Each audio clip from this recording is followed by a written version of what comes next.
welcome one and all to the review portion of this live stream. Or if you're watching this later, the live stream has already concluded. And this review portion is for episode 8 of the Orville's third season, also known as the Orville New Horizons. And this episode tonight was called Midnight Blue. Midnight Blue sees the crew of the Orville going back to the sanctuary planet where there are female Mocklins. They're going back there to conduct an inspection to make sure that Havina and the colony are not having an underground movement and moving female Mocklins from Mockless to the sanctuary planet. They are to meet a Mocklin survey team who is there to also check on the colony and to make sure that there is no illegal transport of female Mocklins from Mockless to the sanctuary planet. And when they get there, they see that the Mocklin survey team, instead of meeting the Union team, and this Union team consisted of Bortus and Kelly, with Topa tagging along after it was approved by Captain Mercer for Topa to do so. Well, the survey team sees that the Mocklin survey team is not in orbit as was agreed upon. So when they land on the planet, they meet the survey team, and the survey team is led by a Commander Kadon. So, as Bortus, Topa, and Kelly are greeted by the Mocklin survey team, of course, the Mocklin survey team is taken aback when they see Topa, because as you all know, females are not allowed in Mocklin society. The fact that there's even this sanctuary, this colony, goes against everything the Mocklins believe in. So there's an exchange of words, and then we get into the colony where Commander Grayson and Bortus and Topa are met by one of the colonists. They do end up having a nice little reunion with Havina. Havina is a hero of Topa's, obviously. And we get a little update about what's been going on in the colony. And there's a nice little meeting later on after we get this update where everybody's at dinner, and we have a nice scene between Kelly and Bortus, and one of the colonists asks if Kelly and Bortus are a couple, which Kelly and Bortus say no. And at one point, Havina wants to talk to Topa. She wants to show Topa the Luminites, which are fireflies of multiple colors. There's red, yellow, green, and the rarest of all, blue. So while Havina's showing Topa the Luminites, she's also telling Topa how they have indeed started to export female Mocklins from Mockless back to the colony. It's an underground movement. It's going against the entire agreement. And if Mockless were to find out, Mockless will more than for certain leave the Union. Of course, Commander Kadon's men are made aware of this. And at one point, as Topa is fascinated by the Luminites, she is by herself deep in the woods after following a particular blue Luminite, the rarest of the fireflies on the sanctuary planet. She is kidnapped. She is kidnapped by Commander Kadon. course, Kelly and Bortis don't know this, and neither do the rest of the colonists, as they are in a rapid search and frantically searching for Topa. They do not know that Topa is now on board Commander Caden's shuttle, and he is taking her to a secret facility. Now, everybody might be wondering, what about Ed and the crew of the Orville? Well, they aren't really too enthused about entering the nebula because that would be a violation of the agreement. However, they have not heard from Kelly and Bortis after Kelly and Bortis aren't able to communicate with them. The reason why they're not able to communicate with the Orville is because Commander Caden's crew sabotaged their shuttle. Sabotage their shuttle in such a way where the normal takeoff and landing thrusters are non operational. So, unbeknownst to Ed and crew, Kelly and Bortis have left on the shuttle in pursuit of Commander Caden's shuttle. They are going one way, the Orville's going to the sanctuary planet. The Orville gets to the sanctuary planet, and Ed wants to talk to Havina. Havina comes on board. Havina reluctantly tells Captain Mercer what has happened after there's communication with Admiral Halsey.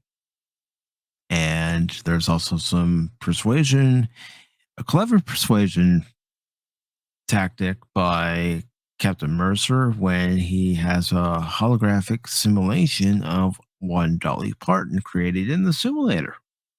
So after Havina and the holographic Dolly Parton, which was played by the actual Dolly Parton, after conversation in the simulator, Havina agrees to confess to what she's been doing and how she's manipulated Topa to,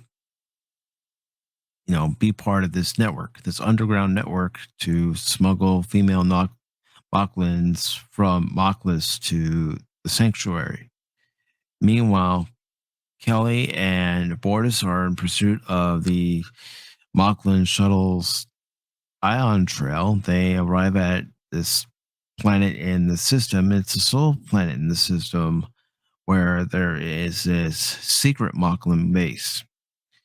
And there at the secret Mocklin base is where Topa is being held, and Topa is being tortured.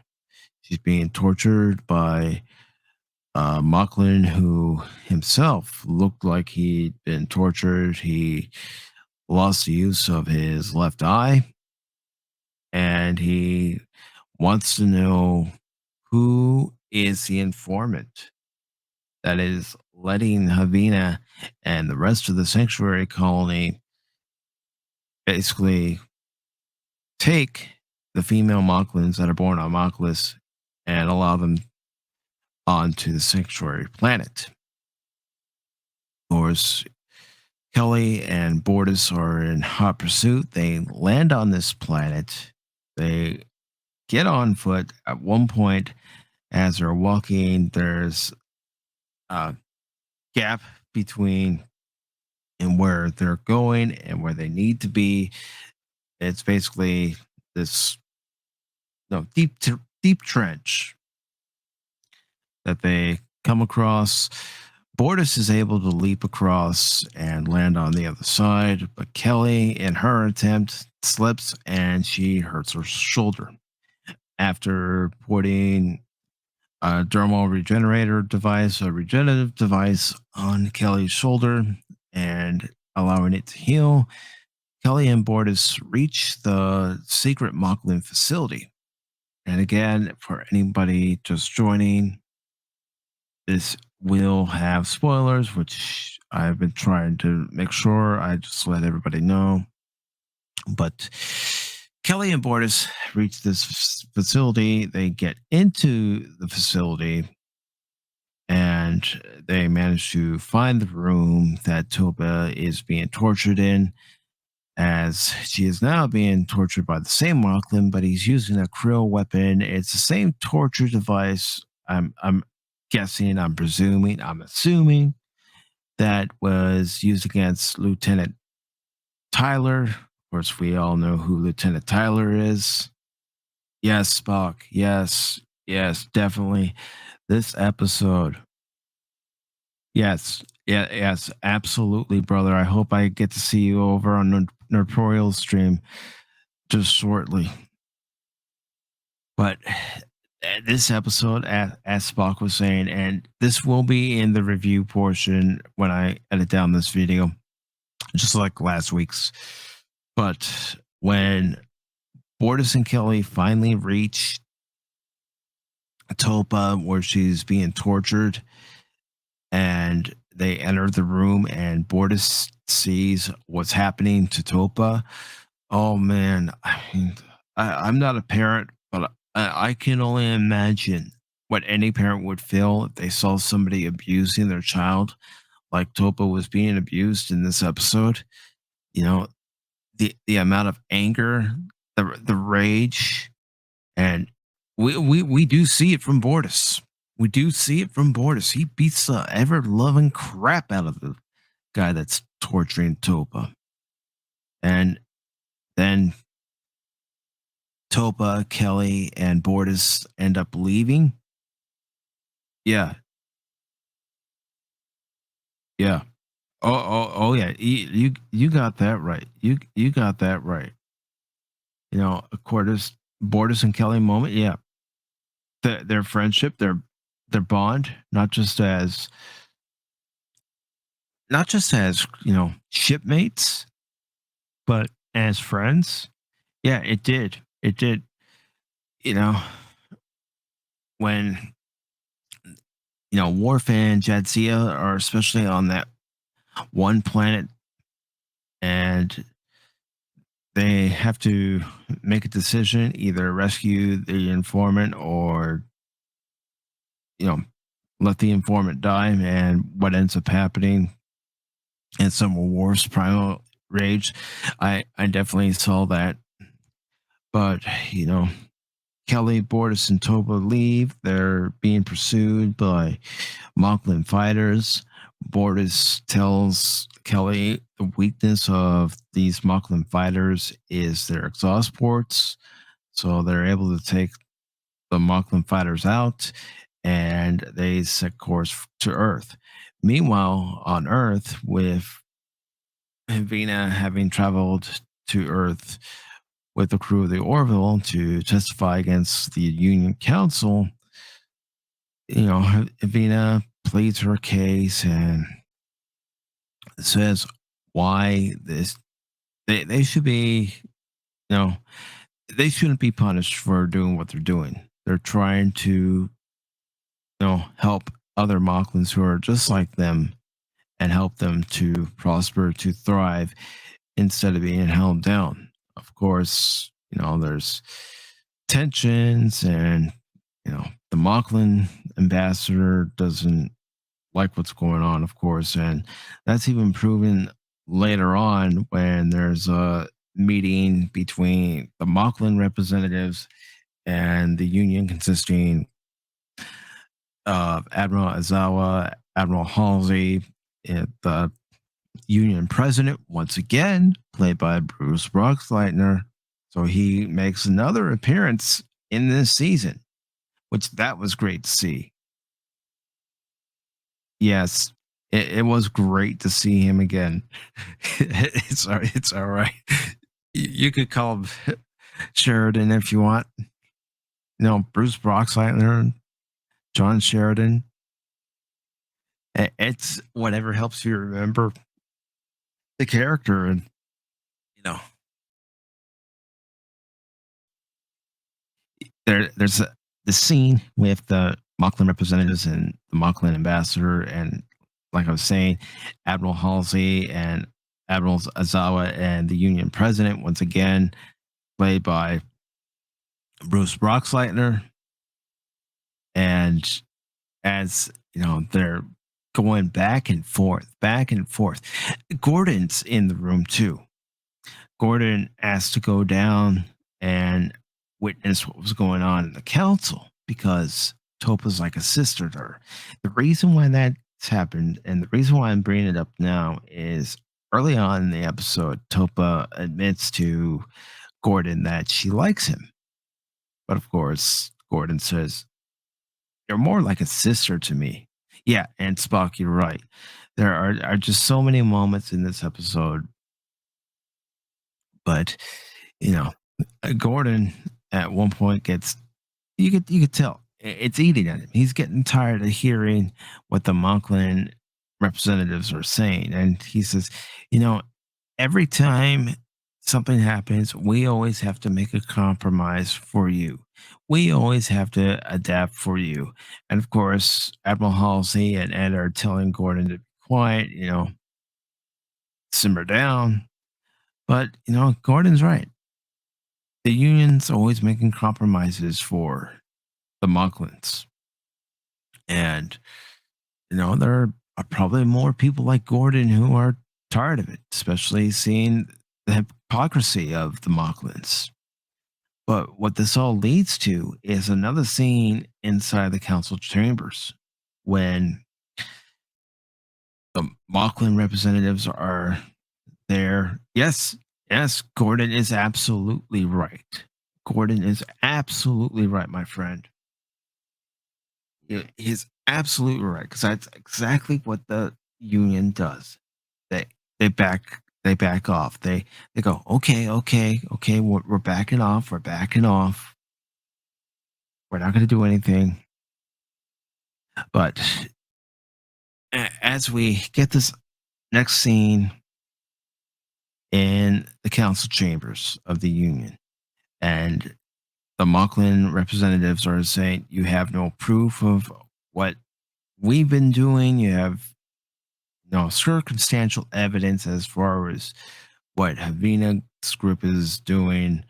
Charges should be placed against Havina." That's when Bortis, Kelly, and Topa walk in. And, Topa, poor Topa, because of being tortured by that Mocklin at that secret base. She's bloodied. She's got, blood and cuts on her face. She's got blood on her clothes. And Kelly, Bortis, and Topa are walking into the chambers. And Bortis, Peter Macon, and I'm naming the actor of Bortis, but Peter Macon, he was excellent in this scene where Bortis is confronting the council and saying, members of this union have been lying. They've been deceitful. They've been committing heinous acts. Members of the union have tried to have my daughter killed. And, you know, Peter Macon, in two episodes of the season, until two Topas, and then, of course, tonight in Midnight Blue. Man, it- Peter Macon, thank God for you, brother. Thank God. You make Bortus a complete character, brother. And I'm grateful that he is Bortus, that he was casted on the Orville. And Spock, yes, I will see you over on Nerporial stream here shortly, brother. But Peter Macon in this episode, and that's not the only thing. After this scene in the council chambers where the rest of the union finds out what happened to Topa, Moklis is kicked out of the union. But that's not the best part. The best part of this episode is Clyden. Clyden comes back. And Chad Coleman.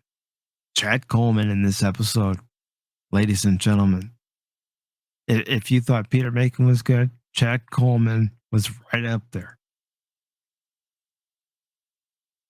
And you've got these two great actors playing two very different characters. Even though the characters are both Moglins, they've both got their own personalities, their own quirks of what makes them them. But when Clyden sees Topa, he apologizes because as soon as he heard from Captain Mercer what happened, it broke him. It broke his heart. Broke his heart that there were people like him who were against female Moklins because of society, of Mocklin society, shunning female Mocklins. But, he was ashamed and he was scared that he was almost going to lose his daughter. And that was very powerful. And this episode, it wraps up with Kelly coming to Clyden and Bortus's and Topa's quarters. And they're all having dinner. And we find out that, you know, it all has to be ratified as far as Moklis seceding from the Union, being kicked out from the Union, and a few other hurdles that have to be worked through. Are, you know, we find that out from Admiral Halsey before the scene too. But in the scene in the Bortus quarters, you know, Clyden and Kelly begin to make amends because Clyden is grateful for what part Kelly played in rescuing Topa and invites Kelly to have dinner with them. And it's a Mocklin soup and it's spicy. And one thing we find about Kelly in this episode is that she likes spicy food when she's having dinner with the female Mocklins in the sanctuary. They have salsa. And they just call it salsa, hot sauce. And we find out that she likes spicy food. So, there's a nice moment there. And we also find out that Biden and Bortus have renounced their Mocklin citizenship. All I got to say, folks, is, you know, and I know I was hard on last week's episode from Unknown Graves. And the reason for that was because I felt that episode was all over the place. It was too busy.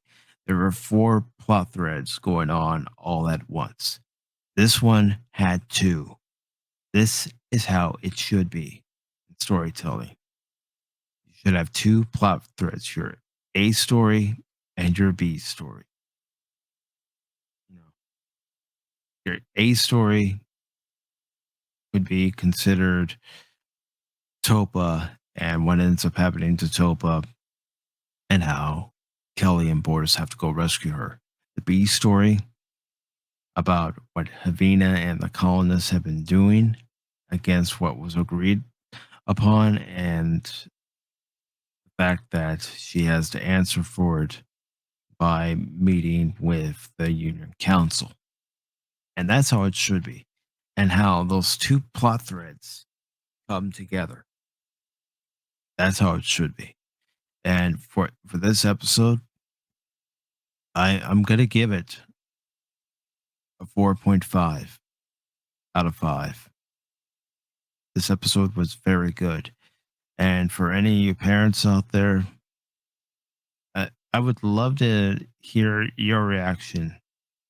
See your reaction in the comments to the scene where Bortus sees Topa and she's sitting in the chair, she's being tortured, and just write your reaction to that scene because I may not be a parent, but even I was like, "Oh no, you don't!